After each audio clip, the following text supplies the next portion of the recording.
Terima kasih Bapak untuk hari ini. Kami mengucap syukur untuk penyertaan perlindungan Engkau. Sekarang kami lagi merenungkan firman-Mu, biarlah Engkau memimpin kami dari awal sampai akhir. Terima kasih Bapak, dalam nama Yesus kami berdoa dan mengucap syukur. Amin. Hari ini kita akan lihat di Yeskiel pasal yang ke-18. Pasal yang ke-8. Kemarin kan pasal yang ke-7.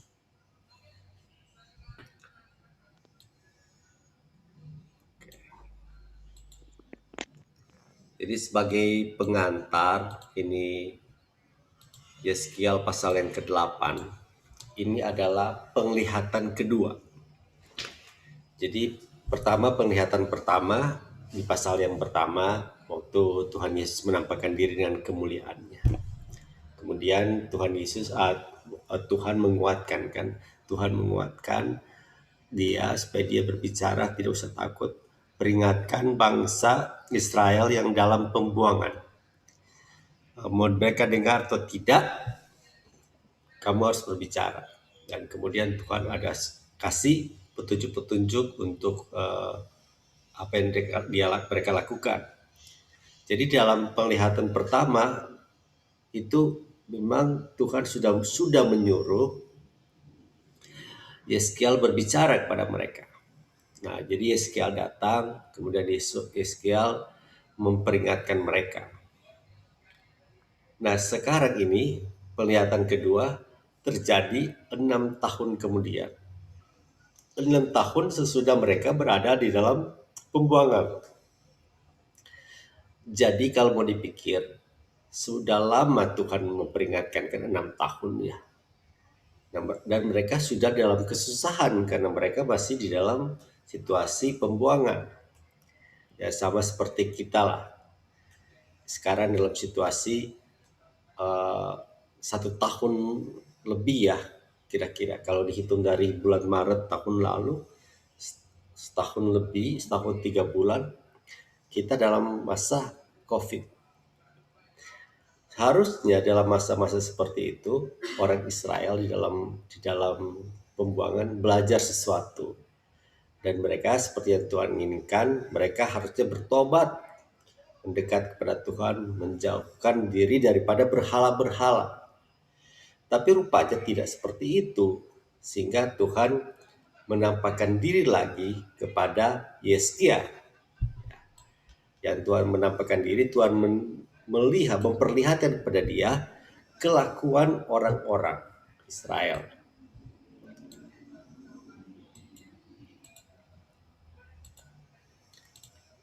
Jadi kalau kita lihat di pasal yang ke-8, di situ kelihatan Tuhan berbicara.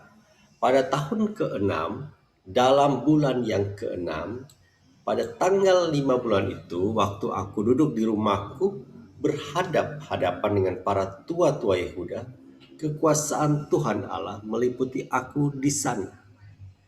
Jadi jelas dia sedang melakukan sesuatu, sedang mungkin berbicara dengan para tua-tua Yehuda. Tua-tua berarti orang-orang yang dianggap tahu firman Tuhan, yang mengajar dan patut dicontoh oleh orang-orang. Nah, walaupun mereka dalam pembuangan, tapi mereka adalah tua-tua. Ya. Kemudian kekuasaan Tuhan Allah meliputi dia. Jadi dia dapat penglihatan baru. Sungguh ada kelihatan yang menyerupai seorang laki-laki, dari yang menyerupai pinggangnya sampai ke bawah kelihatan seperti api, dan dari pinggangnya ke atas kelihatan seperti cahaya, seperti suasa mengkilat. Jadi ini kelihatan tentang Tuhan sendiri yang menunjukkan kemuliaan. Dia mengeluarkan sesuatu yang berbentuk tangan dan dipegangnya jambul kepalaku. Lalu roh itu mengangkat aku ke antara langit dan bumi dan membawa aku dalam penglihatan-penglihatan ilahi ke Yerusalem, dekat pintu gerbang pelataran dalam yang menghadap ke utara, di mana terdapat berhala cemburuan yang menimbulkan cemburu itu. Dia memperlihatkan di Yerusalem. Kita tidak tahu persis di Yerusalem ini tua-tua itu ada di Yerusalem atau di pembuangan, tapi pokoknya dia di sini memperlihatkan penglihatan di Yerusalem, di bagian utara, di mana ada kegiatan orang-orang Israel. Lihat, di sana tampak kemuliaan untuk Allah Israel seperti penglihatan kayak yang kulihat di lembah itu. Jadi apa yang dia lihat yang dalam seperti pasal 1 itu muncul lagi, tapi dia tidak jelaskan lebih detail. Firman Tuhan. Hai ada manusia, lihatlah ke utara. Aku melihat ke utara, sungguh di sebelah utara gerbang mesbah dekat jalan masuk terdapat berhala cemburuan itu. Berhala cemburuan artinya Tuhan bilang semua berhala, semua benda ya yang terbuat dari patung yang disembah oleh orang Israel disebut berhala cemburuan. Artinya Tuhan cemburu karena mereka tidak menyembah Tuhan tapi menyembah berhala. Firman-Nya kepadaku, hai anak manusia, kau lihatlah apa yang mereka perbuat, yaitu perbuatan-perbuatan kekejian yang besar-besar yang dilakukan oleh kaum Israel di sini, sehingga aku harus menjauhkan diri dari tempat kudusku. Jadi Tuhan sendiri tidak mau lagi datang di tempat bait sucinya yang orang Israel, karena orang Israel itu masih menyembah Tuhan tapi menyembah berhala. Mereka dua posisi.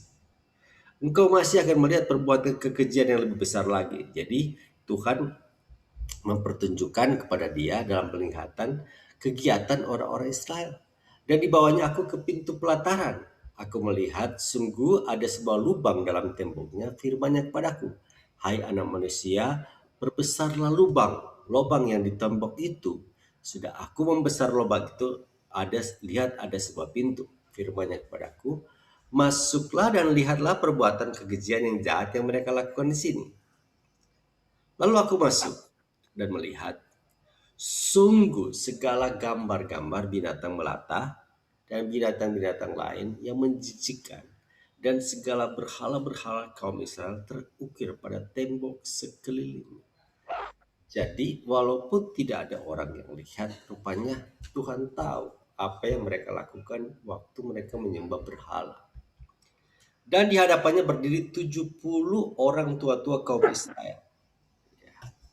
Kita lihat di sini sepertinya dia tua-tua Yehuda yang pertama ya, tapi yang di sini tua-tua Israel. Ada bedanya ya, orang Israel yang orang yang dalam yang sudah dibuang awal-awal ya. Oke.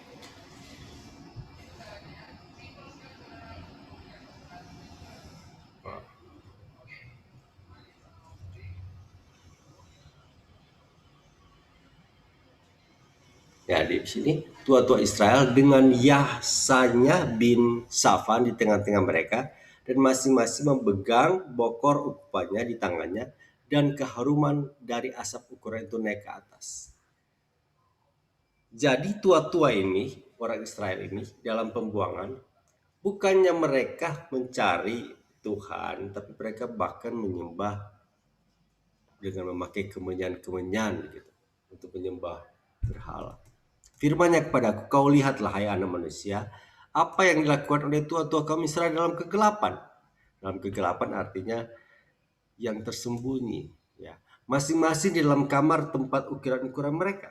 Sebab mereka berkata, Tuhan tidak melihat kita. Tuhan sudah meninggalkan tanah ini. Karena mereka di dalam pembuangan, dalam kesusahan, dan dalam penindasan bangsa yang lain, mereka berpikir Tuhan itu sudah tidak ada. Tuhan Yahweh, di kan Tuhan Yahweh, Tuhan huruf besar, bicara Tuhan orang Israel, tidak melihat kita. Tuhan yang disembah di dalam oleh Musa, oleh Abraham, tidak ada lagi. Mereka berpikir demikian. Terus firman Tuhan ditambahkannya lagi, engkau masih akan melihat perbuatan kekejian yang lebih besar lagi yang mereka lakukan. Lalu dibawanya aku dekat pintu gerbang rumah Tuhan yang sebelah utara. Sungguh di sana ada perempuan-perempuan yang menangisi dewa Tamus. Pertama tadi orang Israel, kemudian tua-tua. Sekarang kelompok orang seperti kelompok-kelompok pertemuan wanita, ya, seperti Kalenda Women's Glow. Perempuan-perempuan menangisi Dewa Tamus. Dewa Tamus itu kalau eh, kita pernah lihat itu dewa dewa untuk kesuburan tanah. Jadi dalam kepercayaan mereka di dalam rakyat setempat di Babilonia, Dewa Tamus itu dewa yang pernah mati. Kemudian mereka berharap dewa itu bisa hidup kembali, dan waktu dia hidup, dia akan memberikan kesuburan tanah. Jadi makanya mereka menangisi Dewa Tamus itu dengan harapan seperti itu. Yang mereka pikirkan adalah kesuburan tanah. Jadi fokus mereka, wah semoga tanah kita yang tadi tidak kering bisa bisa berbuah, bisa bisa banyak dapat hasil. Tidak penting mereka menyembah dewa siapa. Nah itu sebenarnya yang Tuhan tidak suka. Ya, kita lihat secara praktis nanti, tapi kita lihat dulu apa kegiatan mereka. Firman-Nya kepadaku, hai anak manusia, kau lihatlah apa yang mereka perbuat. Engkau masih akan melihat perbuatan kekejian yang lebih besar lagi daripada ini. Ya, terus Tuhan bawa lagi. Dibawanya aku ke pelantaran dalam rumah Allah, sungguh dekat jalan masuk ke bait Tuhan. Di antara bait, balai, bait suci, dan mesbah ada kira-kira 25 orang laki-laki. Nah ini kelompok laki-laki yang membelakangi bait Tuhan dan menghadap ke sebelah timur sambil sujud pada matahari di sebelah timur. Ya tidak tahu itu. Mereka menganggap matahari itu adalah dewa. Seperti orang-orang Mesir, ya, dewa matahari. Seperti orang Jepang, menyembah matahari, ya, kelompok agama tertentu di Jepang. Ya. Jadi mereka menyembah dewa itu, padahal matahari itu kan hanya satu ciptaan Tuhan. Jadi Tuhan tidak suka kita tuh menyembah apapun, walaupun itu ciptaannya baik. Menyembah matahari, menyembah bulan, menyembah pohon, menyembah rumah, menyembah orang. Ya, tidak hanya Tuhan saja. Tuhan cemburu kalau ada yang lain yang disembah. Lalu firman-Nya kepadaku, kau lihatkah hai anak manusia, perkara kecilkah itu bagi kaum Yehuda untuk melakukan perbuatan kekejian yang mereka lakukan di sini? Bahwa mereka memenuhi tanah ini dengan kekerasan dan dengan itu terus-menerus menyakiti hatiku. Sungguh mereka berkelakuan tak senonoh di hadapanku. Tuhan bilang itu bukan perkara kecil. Menyembah berhala itu bukan perkara kecil. Itu perbuatan tak senonoh. Itu membuat sakit hati Tuhan. Nah, akhirnya Tuhan bilang, oleh karena itu aku akan membalas dalam kemurkaanku. Aku tidak akan merasa sayang. Padahal Tuhan sudah sabar 1 tahun, 2 tahun, 3 tahun, 4 tahun, 5 tahun, 6 tahun. Mereka tidak bertobat. Tuhan sayang sebenarnya pada mereka. Tapi ada waktunya. Ada waktunya di mana hukuman itu harus dijalankan. Ya karena mereka tidak pernah menunjukkan perubahan, mereka akan dihukum. Kalau sudah datang hukuman, sudah terlambat. Kalaupun mereka berseru padaku dengan suara jaring, aku tidak akan mendengarkan mereka. Kalau keputusan Tuhan sudah dijalankan, ya seperti kemarin kita bilang, Tuhan akan menurunkan pedang, Tuhan akan memberikan kelaparan, Tuhan akan memberikan penyakit sampar, itu akan datang, dan walaupun mereka memohon minta ampun sudah terlambat.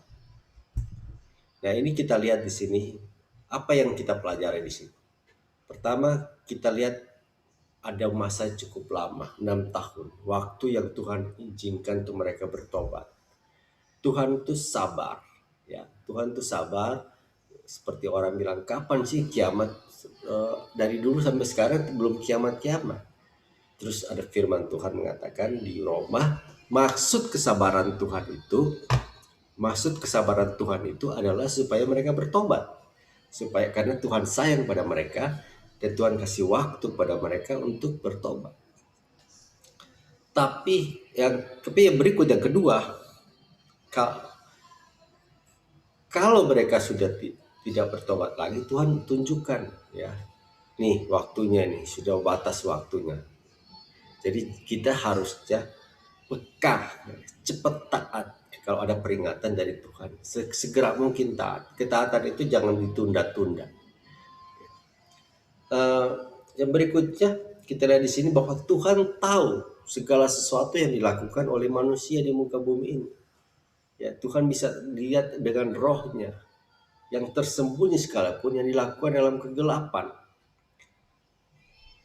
Baik-baik itu orang biasa, baik itu wanita, baik itu pria, maupun hamba-hamba Tuhan dalam kegiatan hari-hari mereka.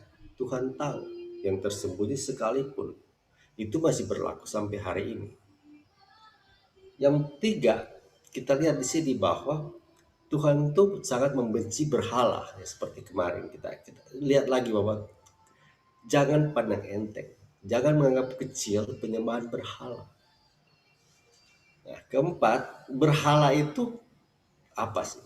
Ya, kalau kalau zaman dulu itu pada masa ini kita lihat, memang Tuhan menggambarkan secara fisik itu memang berupa patung, ya, berupa patung yang disembah. Sampai hari ini masih banyak orang yang menyembah patung. Siapapun mereka tidak akan luput dari hukuman.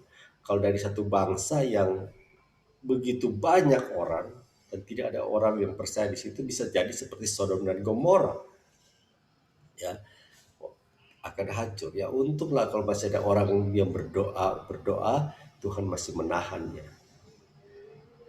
Hmm, Berikutnya, secara fisik memang berhala itu model patung, tapi ada berhala yang lain juga. Berhala yang bukan berupa fisik, tapi sesuatu atau apapun yang kita sembah melebihi daripada Tuhan, ya. Dan itu bisa berlaku banyak hal, ya, termasuk ciptaan Tuhan. Seperti tadi mereka menyembah matahari. Jadi kalau ada orang yang lebih lebih cinta ciptaan Tuhan daripada Tuhan sendiri, itu bagi Tuhan itu penyembahan berhala juga, Tuhan tidak suka. Kalau mobil, rumah, harta, karir, apapun itu semua bisa jadi lebih daripada kemuliaan Tuhan. Kesenangan-kesenangan, hobi bisa saja itu lebih daripada Tuhan. Jadi kita harus sensitif, kita harus peka di dalam segala kehidupan kita. Apa yang kita cinta lebih daripada Tuhan. Tuhan itu harus selalu nomor satu. Firman Tuhan mengatakan hukum Taurat ini terringkas dalam dua. Kasihlah Tuhan Allahmu dengan segenap hatimu, dengan segenap jiwamu, dan dengan segenap kekuatanmu.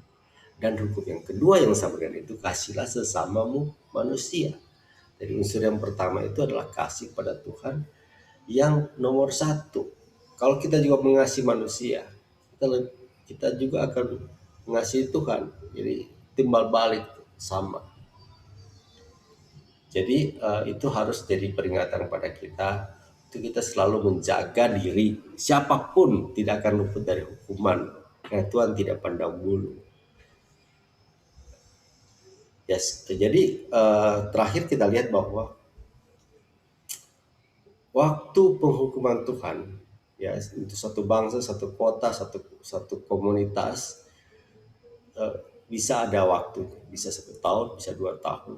Nah, dalam waktu-waktu seperti itu selalu harusnya kembali pada Tuhan supaya Tuhan menyesal, Tuhan sayang, Tuhan kembalikan seperti yang kita pernah lihat di beberapa nubuatan. Kalau mereka berbalik, merendahkan diri, mencari wajah Tuhan, Tuhan akan pulihkan.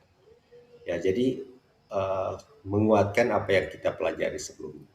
Sekali lagi, kasihlah Tuhan dengan segenap hati, segenap jiwa, segenap kekuatan kita. Jangan ada berhala-berhala fisik maupun bukan fisik.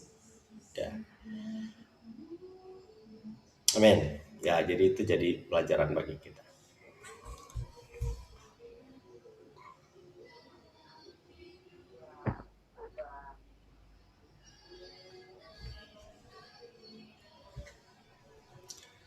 Ya, jadi jelas ya. Jelas.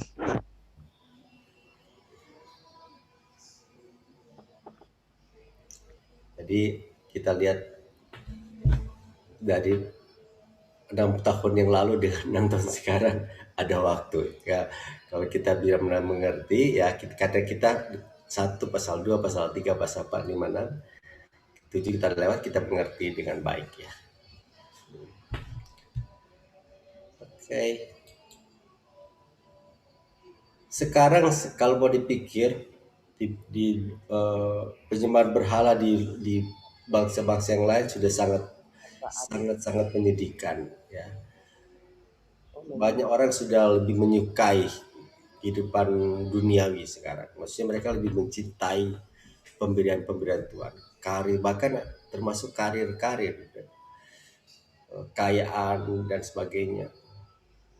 Semua itu yang dicari. Bukannya itu tidak perlu, tapi yang paling penting adalah cari dahulu kerajaan Allah dan kebenarannya, maka semuanya akan ditambahkan kepada. Ya, kita lihat di rumah di sini,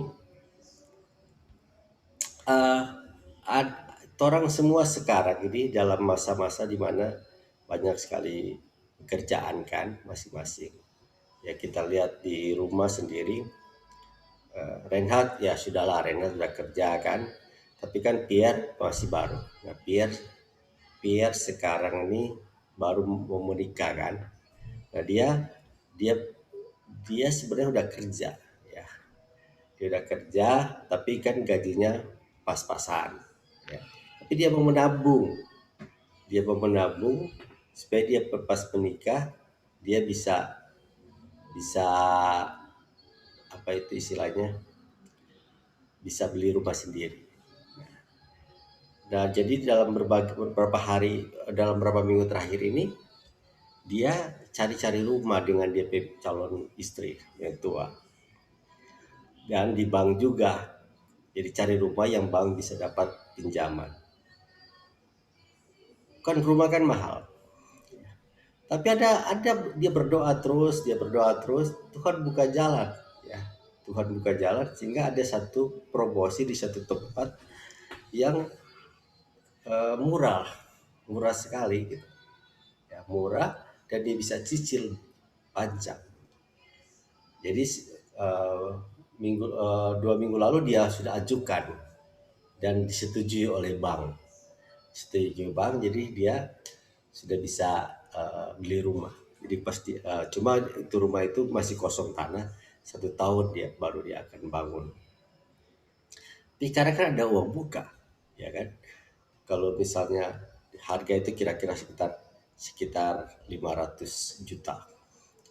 Kalau misalnya dia mau kasih uang muka kan besar. Ya, jadi dia banyak berdoa supaya Tuhan bisa berkati. Supaya dia dapat uang muka. Jadi mereka tabung. Jadi mereka dengan dia punya itu dia sisihkan dalam sudah berapa setahun lebih dia tabung-tabung duit untuk dia bisa uang muka. Tapi tiba-tiba ada anugerah, ada orang yang datang pada dia bilang, biar kalau kamu mau beli rumah, beli aja.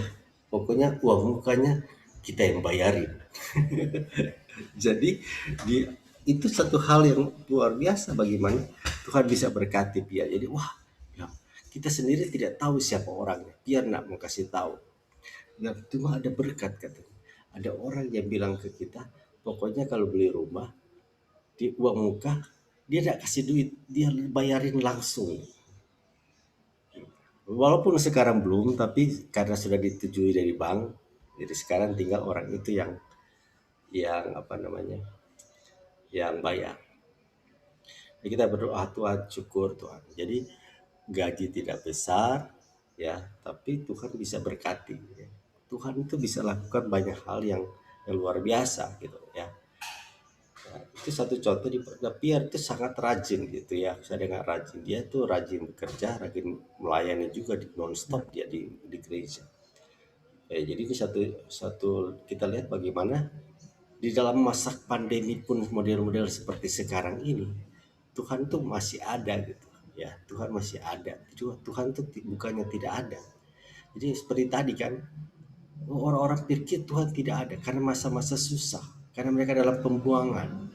Banyak orang berpikir pandemi ini Tuhan tidak sudah tidak ada ya. Tidak, Tuhan ada terus gitu. Tuhan ada terus dan selalu bisa memberkati kita.